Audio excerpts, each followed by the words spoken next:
नमस्कार दोस्तों, आज हम भगवान श्री कृष्ण द्वारा बताई गई कई उन बातों के बारे में जानेंगे जो मनुष्य के जीवन जीने का आधार हैं और हमें अपने को कैसे जीना चाहिए उसकी सीख भी देती है।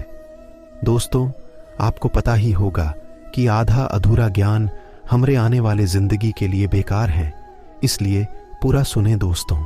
विषयों का चिंतन करने से विषयों की आसक्ति होती है, आसक्ति से इच्छा उत्पन्न होती है और इच्छा से क्रोध होता है, क्रोध से सम्मोहन और अविवेक उत्पन्न होता है। जो कुछ हुआ अच्छे के लिए हुआ, जो हो रहा है अच्छे के लिए हो रहा है, जो होगा वह भी अच्छे के लिए ही होगा। मेरे लिए न कोई घृणित है और न ही कोई प्रिय, न कोई निर्धन है और न ही कोई धनी।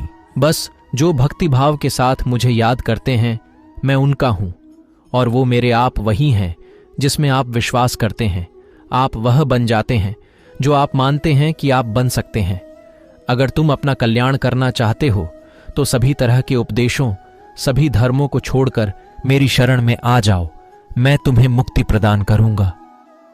जिस इंसान के चारों तरफ नकारात्मक लोग रहते हैं, उस इंसान का मंजिल से भटक जाना तय है। जिंदगी में सब कुछ खत्म होना जैसा कुछ भी नहीं होता। हमेशा एक नई शुरुआत हमारा इंतजार कर रही होती है। इंद्रियों के अधीन होने से मनुष्य के जीवन में विकार और परेशानियां आती हैं। सुख दुख का आना जाना सर्दी गर्मी के आने जाने के जैसा ही है, इसलिए इन्हें सहन करना सीखना ही उचित है। निर्बलता अवश्य ईश्वर देता है, परंतु मर्यादा मनुष्य का मन खुद निर्माण करता है। जीवन में वाणी को संयम में रखना अनिवार्य है, क्योंकि वाणी से दिए हुए घाव कभी भरे नहीं जा सकते।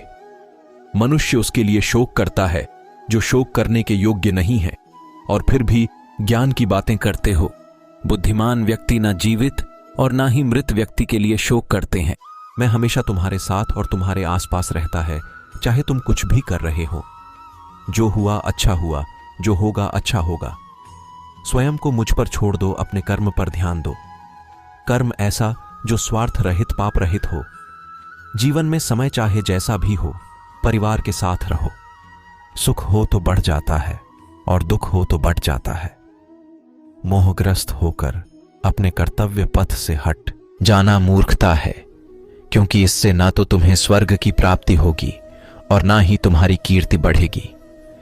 श्री कृष्ण कहते हैं कि सत्संग ईश्वर की कृपा से मिलता है, परंतु कुसंगति में पड़ना मनुष्य के अपने ही हाथों में होता है।